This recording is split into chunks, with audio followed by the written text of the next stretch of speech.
bagsak po ang trust at performance ratings ng Senado. Gulat ka pa ba? Nagulat ka pa ba? Dahil kasi nga, dito sa mga nangyayari na infighting. Oo, sila-sila. Oo, di ba? Pag-sasapakan na sila.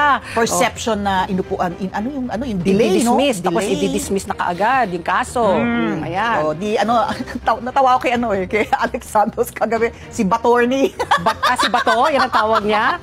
Si Batorni. Si Bato, di ba kapag when he speaks of mga legal matters, si Batorni. Si Batorni. So, ang Senado, bagsak po ang trust and performance rating sa ikalawang quarter ng tugon ng masa survey ng Okta Research. Sinagawa po ito July 12 hanggang July 17. Dahil pa sa Okta, nasa 49% lamang ang trust rating ng Senado noong July, mas mababa doon from 57% naging 49%. 8 percentage points ang binaba. 57% sila noong November 2024. Lumagapak, bumulusok ang performance rating ng Senado mula 53% naging 47% na lang. BS Math. 6 percentage points ang binagsak.